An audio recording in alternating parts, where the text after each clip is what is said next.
Hello friends, welcome to twins kitchen. இன்றைக்கி நம்ம வீடியோவில் என்ன பார்க்க போகிறோன்னா, வீட்டில் இருக்கிற பொருளை வச்சு பஜ்ஜி எப்படி செய்கிறதுன்னு தான். ஒரு கப் பச்சரிசி, அரை கப் அளவுக்கு கடலைப்பயிர், இது ரெண்டையும் ஒன்றா சேர்த்து கழுவி ஒரு மணி நேரம் ஊற வச்சுருவோம். பார்த்திங்கன்னா அரிசி நல்லா ஊறிடுச்சு. தண்ணியை வடிகட்டிட்டு இதை ஒரு மிக்சி ஜாரில் சேர்த்துக்கலாம். 7 வரமிளகா, கொஞ்சோண்டு பூண்டு, ஒரு ஸ்பூன் அளவு சோம்பு, 1/4 ஸ்பூன் பெருங்காயத்தூள், மஞ்சத்தூளும் உப்பும் இப்போ சேர்த்துக்கோங்க. கொஞ்சோண்டு தண்ணி சேர்த்து அரைச்சின்னு வந்துடலாம். பார்த்தீங்கன்னா இப்போ மாவை இந்த மாதிரி நைஸாக அரைச்சி ஒரு பாத்திரத்துக்கு மாற்றின்னு வச்சு, இதை மாதிரி ஒரு வாழைக்காயை எடுத்து கழுவிட்டு 2 சைட்லேயும் கட் பண்ணிவிட்டு 2ஆக கட் பண்ணி வச்சுருக்கிறேன். அதை மாதிரி வச்சுக்கோங்க.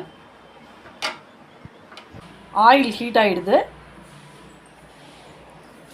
இதை மாதிரி காயை சீவி மாவில் 2 பக்கமும் இதை மாதிரி நினச்சி எடுத்துக்கோங்க. நல்லா படுற மாதிரி ஒன்று ஒன்றா எண்ணெயில் போட்டு எடுத்துடலாம்.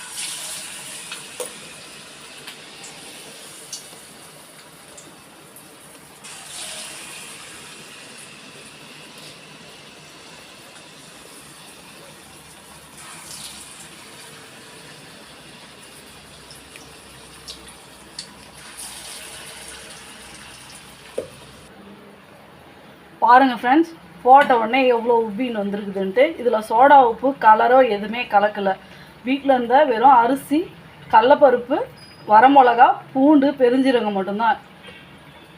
பாருங்கள், வெந்து போச்சு. இப்போ எடுத்துடலாம்.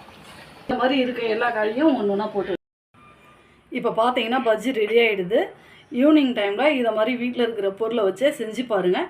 பிடிச்சிருந்தால் லைக் பண்ணுங்கள், ஷேர் பண்ணுங்கள், கமெண்ட் பண்ணுங்கள். மறக்காத சேனலை சப்ஸ்கிரைபர் பண்ணிவிடுங்க.